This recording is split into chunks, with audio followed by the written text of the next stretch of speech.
Next অঙ্ক 33 নম্বর সাম, ঠিক আছে? কি বলেছে? From the following information calculate the value of goodwill as on 31st March 2013। Equity share capital বলেছে দেখ কত, 5 লাখ টাকা, তাই তো? তারপর 10% প্রিফারেন্সিয়াল ক্যাপিটাল কত বলেছে, 2 লাখ টাকা। রিজার্ভ অ্যান্ড সারপ্লাস বলেছে কত, 70,000 টাকা। 9% ডিবেঞ্চার কত বলেছে, 1 লাখ টাকা। ডেপ্রিসিয়েশন ফান্ড কত বলেছে দেখ, 60,000 টাকা, ঠিক আছে তো? তারপর ক্রেডিটার্স বলেছে 50,000। বলছে অ্যাসেট সাইড, তাই তো, of the balance sheet includes preliminary expenditure ₹20,000। বলছে অ্যাসেট যত আছে তার মধ্যে প্রিলিমিনারি এক্সপেন্স আছে। প্রিলিমিনারি এক্সপেন্স হচ্ছে এক ধরনের ফিকটিসিয়াস অ্যাসেটস। এটা কখনোই অ্যাসেটের মধ্যে থাকা উচিত নয়। তার মানে এটা কি করবো, আমি আগের দিন বলেছিলাম গুডউইল, যখনই তুই গুডউইল করবি না, গুডউইল করতে গেলে ক্যাপিটাল এমপ্লয়েড বের করতে হয়। যদি ক্যাপিটাল এমপ্লয়েড বের করিস সেখানে অ্যাসেটের মধ্যে কি কি নেওয়া যায় না, গুডউইল নেওয়া যায় না, নন ট্রেড ইনভেস্টমেন্ট নেওয়া যায় না, আর ফিকটিসিয়াস অ্যাসেট নেওয়া যায় না। তার মানে 20,000 টাকা নেওয়া যাবে, মাইনাস করতে হবে, ঠিক আছে তো? মার্কেট ভ্যালু অফ অ্যাসেটস, অ্যাসেটের মার্কেট ভ্যালু যত টাকা দেখানো উচিত, মানে মার্কেট ভ্যালু 70,000 টাকা বেশি। বুঝতে পারলি কি বলেছে? আগের অঙ্কটা কত ছিল, 10,000 টাকা ছিল মনে হয় না, 40 ছিল, এখানে 70,000 টাকা বলেছে। Profit for last 3 years, last 3 বছর প্রফিট বলেছে দেখ। প্রফিটটা আফটার ট্যাক্স বলেছে 75, 84, 1,14,000। ট্যাক্স রেট কত, 40%। ফেয়ার রিটার্ন মানে ক্যাপিটাল এমপ্লয়ের উপর কত হবে, ফেয়ার রিটার্ন 10%। বলছে ভ্যালু অফ গুডউইল বের কর, দেখ কোন মেথড, মেথড দেখেছিস? দেখ সুন্দর বলে দিয়েছে, ক্যাপিটালাইজেশন অফ সুপার প্রফিট, ঠিক আছে? মেথড বলি capitalization of super profit, take weighted average profit. কি বলছে, প্রফিটটা কি প্রফিট হবে, weighted average profit, weighted average profit. আর একটা কথা শুনে নি, ওয়েটেড অ্যাভারেজ প্রফিট কখন হয়, অ্যাপ্লাই হয়, একটু শুনে নিবি, আমি বলছি। দেখ এখানে প্রথম বছর প্রফিট কত দিয়েছে, দেখ কোশ্চেনের দিকে তাকা, 75। তারপর বছর প্রফিট কত, 84। তারপর বছর আছে 1,14,000। প্রফিট যখন বাড়ে না তখন ওয়েটেড ইউজ করা হয়, ঠিক আছে?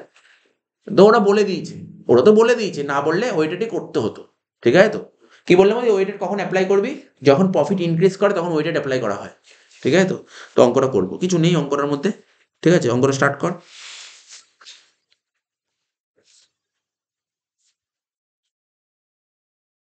তো সবার প্রথম কি করব, ওই 1 নম্বর ক্যাপিটাল এমপ্লয়েড বের কর।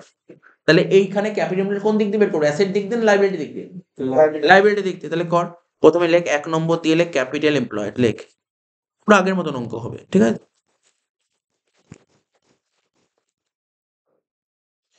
প্রথমে কি লিখবো বল, শেয়ার ক্যাপিটাল, তাই তো?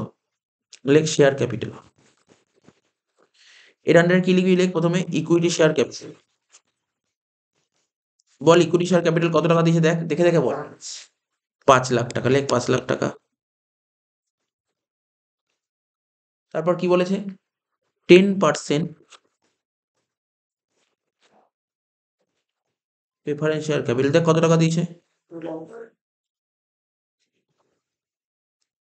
তাহলে শেয়ার ক্যাপিটাল হলো 7 লাখ টাকা। তারপর কি বলেছে বল, রিজার্ভ অ্যান্ড সারপ্লাস, লেখ রিজার্ভ অ্যান্ড সারপ্লাস।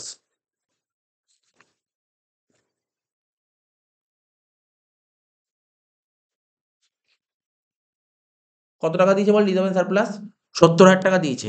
কিন্তু তারপরে আমি বলেছিলাম, যে কথাটা বলেছিলাম সেটা মন দিয়ে শুনবি, অ্যাসেটের মার্কেট ভ্যালু 70,000 টাকা বেড়ে গেছে, তার মানে অ্যাসেটের ভ্যালু বেড়ে গেলে কি হবে, আমি আগের অঙ্কটা লিখলাম increase in value of assets, ঠিক আছে? লেখ increase in value of assets, increase যোগ দিয়ে লেখ increase in value of assets. অ্যাসেটের ভ্যালু বেড়ে যাওয়া বেলে, অ্যাসেটের ভ্যালু বেড়ে গেলে মানে প্রফিট হয়। এর মধ্যে চলে আসবে, রিজার্ভের মধ্যে চলে আসবে, ইনক্রিজ ইন, লেখ increase in value of assets কত টাকা, 70,000 টাকা, ঠিক আছে? হয়ে গেল, এই কাজ মিটে গেল। এরপরে কি করতে হয়, লোন থাকলে যোগ করতে হবে, দেখ লোন আছে কিনা অঙ্কে, লোন, লোন কাকে বলে জানিস, ডিবেঞ্চার হচ্ছে এক ধরনের লোন। তাহলে যোগ করবি, লেখ যোগ দিয়ে লেখ 9% ডিবেঞ্চার, 9%, লেখ 9% ডিবেঞ্চার্স। কত টাকা দিয়েছে, 1 লাখ টাকা, ঠিক আছে? এবার আমি বলেছি অ্যাসেটে যদি কোনো রকমের ফিকটিসিয়াস অ্যাসেট থাকে সেটা মাইনাস করতে হবে, তাই তো? তাহলে এটা মাইনাস করে দে, মাইনাস কর প্রিলিমিনারি এক্সপেন্সেস। এগুলো জেনে রাখ, পরে 6-7 না যখন আমরা এফআরএফএস এর সাবজেক্ট করবো, এই প্রথম ফার্স্ট চ্যাপ্টার কিন্তু এটা দিয়ে আরম্ভ হবে, যেখানে ক্যাপিটাল এমপ্লয়েড বারবার বলা হবে, রেশিও অ্যানালিসিস। কি লিখবো বল, প্রিলিমিনারি এক্সপেন্সেস।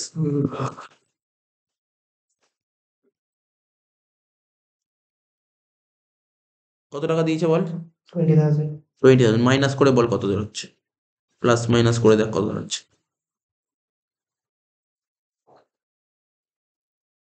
যেটা বেরোচ্ছে তাকে বলে ক্যাপিটাল এমপ্লয়েড। 9,20,000 এটাই হবে, 9,20,000। ঠিক আছে, ফার্স্ট পয়েন্ট হয়ে গেল। ঠিক আছে, 9,20,000 বেরোলো। 2 নম্বর লেখ, কি লিখবো? Adjusted profit. 2 নম্বর হেডিং দে, কি লিখবো? 2 নম্বর হেডিং দিয়ে লিখবো কি? Adjusted profit. ঠিক আছে, আচ্ছা ইয়ারের নামগুলো বলতো, কি কি বলছে, কোন কোন ইয়ার বলেছে? 3 ইয়ার্স বলেছে, তাই তো? এর চেয়ে বেশি কিছু ইয়ার বলেনি, তাই তো? বলেছে ইয়ার না? তাহলে ফার্স্ট ইয়ার লিখি এইভাবে, ফার্স্ট, সেকেন্ড, আর এটা থার্ড ইয়ার, কি 3 বছর। যে প্রফিটটা দিয়েছে, প্রফিটটা কি প্রফিট দিয়েছে? আফটার ট্যাক্স নাকি বিফোর ট্যাক্স? দেখ কোশ্চেন বলেছে আফটার ট্যাক্স না বিফোর ট্যাক্স? আফটার ট্যাক্স, মানে এটাকে বলবো প্যাট। লেখ প্যাট। টাকাগুলো বল, কত কত দিয়েছে? 75,000, 84,000 আর 1,14,000 হয়ে গেল তো প্রফিট। বুঝতে পারলি কি বললাম? প্রফিট বলে দিয়েছে। এইবার আগের দিন বলেছিলাম, এটা মনে রাখার চেষ্টা কর, আগের দিন বলেছিলাম এই যে প্রফিটটা বলেছে, এখানে কি বলেছে? এই যে এই প্রফিটটা, যে এই প্রফিটটা কি পুরো ঠিকঠাক প্রফিট? এটাকেও বুঝতে হবে। এই প্রফিট কি পুরো ঠিক? এই প্রফিট কি পুরো কারেক্টেড প্রফিট? বুঝতে হবে। অর্থাৎ এই যে প্রথম বছর যে পিএল করেছে, সেকেন্ড বছর যে পিএল, থার্ড ইয়ার যে পিএল করেছে, এই পিএল এর মধ্যে কি এমন কিছু আইটেম ছিল, কোনো অ্যাবনর্মাল ইনকাম এরকম বা অ্যাবনর্মাল এক্সপেন্স কিছু ছিল? দেখ একটা ছিল, তোরা খুঁজে পাচ্ছিস না, বলেনি কিন্তু এইভাবে, কিন্তু খুঁজে নিতে হবে। 9% ডিবেঞ্চার ছিল, ডিবেঞ্চার। তাহলে ডিবেঞ্চার মানে কি? লোন। লোনের উপর কি হয়? ইন্টারেস্ট হয়। তাহলে ইন্টারেস্ট অন লোন এই পিএল অ্যাকাউন্টে করা আছে না? আমি বলেছিলাম এটা হচ্ছে ডিবেঞ্চার, হচ্ছে এক ধরনের ক্যাপিটাল এক্সপেন্ডিচার, অর্থাৎ এর উপর যে ইন্টারেস্ট কখনো পিএল এ নেওয়া উচিত নয়, এর মধ্যে নিয়েছিল। নেওয়ার ফলে প্রফিটে কি ইম্প্যাক্ট পড়েছে? প্রফিট কমে গেছিল। এখন প্রফিট কি করতে হবে? বাড়াতে হবে। বেশ, এটাই তোকে বুঝতে হবে। এই যে প্রফিটটা দিয়ে পুরো ঠিকঠাক প্রফিট, এই ডিবেঞ্চারটাই শুধু নিয়ে আছে, এটাই এটাই, কিছু নেই। তাহলে কি লিখবি? যোগ দিয়ে লেখ ইন্টারেস্ট অন ডিবেঞ্চার, লেখ যোগ দিয়ে লেখ ইন্টারেস্ট অন ডিবেঞ্চার। তো বল কত টাকা? কত টাকা বল? 1,00,000 9%, তাই তো? হ্যাঁ কি না? 9,000। 1,00,000 9%, হ্যাঁ ওটা বলছি বলছি। 1,00,000 9, কেউ সবাই ভুল করে দিচ্ছিল, কেউ করছিল না, সবাই 9,000 টাকা করেই বসিয়ে দিচ্ছিল। ওটা বলছি একটু দাঁড়া, এখানে কোশ্চেনে কি বলেছে দেখ, এখানে কোশ্চেনে কি বলেছে? প্যাট বলেছে, প্যাট, প্যাট বলেছে, কিন্তু তো 1,00,000 9% 9,000 বের করলি, তো পিবিটি, এটা ট্যাক্স দেওয়ার আগে। আমি যদি এখানে ছোট্ট করে রাফ দেখাই তোকে, 9,000 টাকা তো তোর পিবিটি, তাই তো? তোদের দেখাতে হবে না, দেখ 9,000 টাকা তো পিবিটি, তার থেকে ট্যাক্স কত পার্সেন্ট ছিল অঙ্কে? 40%। 9,000 40% বাদ দিলে কত হয়? 9,000 ইন্টু 40% করলে হচ্ছে 3,600, বাদ দিয়ে হচ্ছে কত? হচ্ছে 5,400। অর্থাৎ 5,400 এখানে বসবে, কারণ তুই এখানে কি করেছিস অঙ্কটা? এটা আফটার ট্যাক্স করেছিস। আর এই 9,000 তো বিফোর ট্যাক্স, তোকে আফটারে নিয়ে যেতে হবে। তুই আফটার থেকে বিফোর বাদ দিতে পারবি না। দুটো অপশন আগের দিন বারবার করে বলেছিলাম। তুই যদি এখানে 9,000 লিখিস, তাহলে এই প্যাডটাকে বিফোরে নিয়ে যেতে হবে, যে কোনো একটা। তাহলে কত হলো বল? 5,400। এখানে সব কটা করে 5,400 বসাবি, সব কটা করে 5,400 বসাবি। ঠিক আছে? কত টাকা ছিল পিবিটি? 9,000 টাকা। আরে 1,00,000 9%, 9,000 টাকা ইন্টারেস্ট, তা 9,000 টাকা তো বিফোর ট্যাক্স, তার থেকে ট্যাক্স বাদ দিলে আপনার বেরোবে। ট্যাক্স কত পার্সেন্ট ছিল? 40%। তো 9,000 থেকে 40% বাদ দিলে 3,600 হয়। তার মানে 9,000 থেকে 40% বাদ দিবে। আচ্ছা বল না, এমনি মাথা খারাপ না, 40% বাদ দিলি তাহলে 5,400 কি 60% না? তাহলে আমি ডাইরেক্ট এখানে 60% লিখলেও তো বেরিয়ে যাবে অ্যান্সারটা, তাই না? তাহলে 1,00,000 ইন্টু 9% ইন্টু 60% লেখ।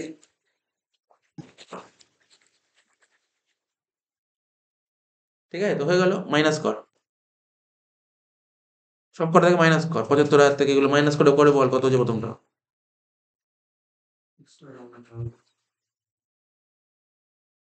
কত?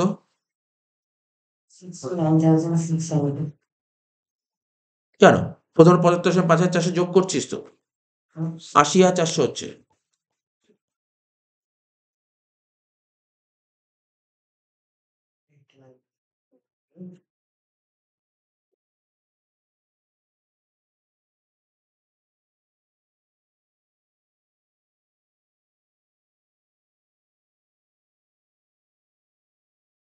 ঠিক আছে তো, কত হলো বল? 89,400 আর 1,19,400। তাহলে এটা পুরো কারেক্টেড প্রফিট হয়ে গেল, তাই তো? কারেক্টেড প্রফিট হয়ে গেল, কিন্তু অ্যাভারেজ প্রফিট করব, কিন্তু এখানে অ্যাভারেজ কোন অ্যাভারেজে করতে হবে?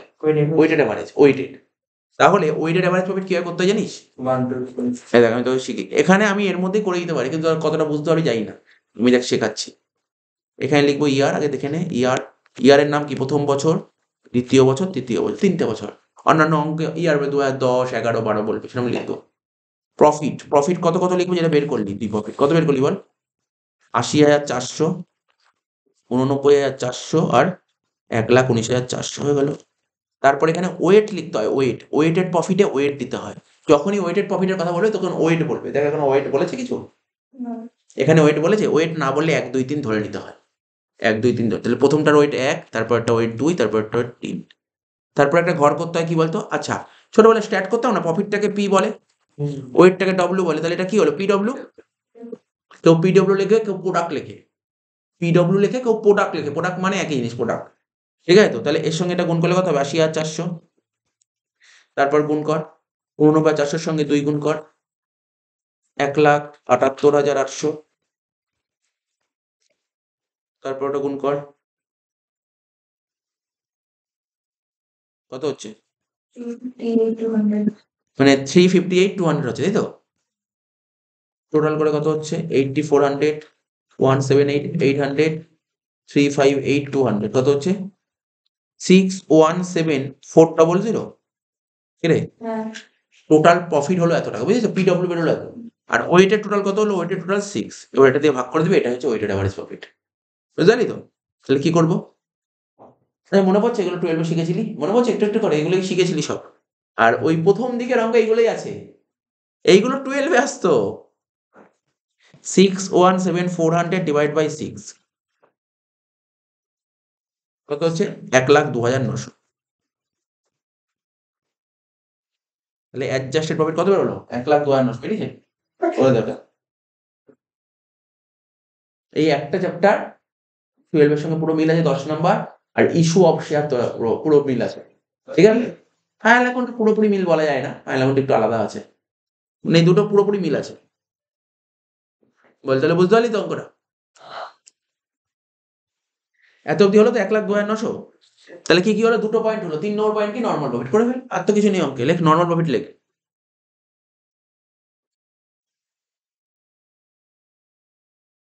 3 নম্বর দিয়ে লেখ normal profit.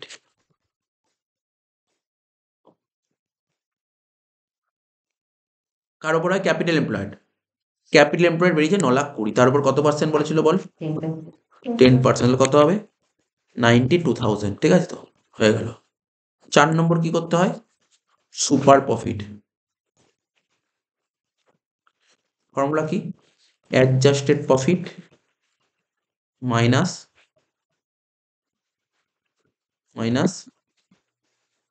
Normal profit. Adjust profit থেকে নর্মাল প্রফিট বাদ দিতে হবে। অ্যাডজাস্ট প্রফিট কত ছিল বল? 1,02,900।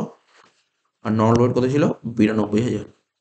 মাইনাস কর 10,900।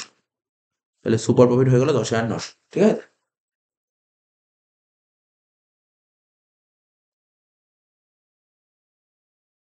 হলো তো? সুপার প্রফিট 10,900 হয়েছে। লাস্ট পয়েন্ট বলবো, আগের অঙ্কটায় গুডউইল বের করতে বলেছিল সুপার প্রফিট মেথডে, এখানে কিন্তু সুপার প্রফিট মেথডে করতে বলেনি। এখানে কোন মেথডে করতে বলেছে দেখ? Capitalisation method. লেখ গুডউইল, তারপরে লেখ গুডউইল আন্ডার, লেখ goodwill under capitalization method, capitalization method.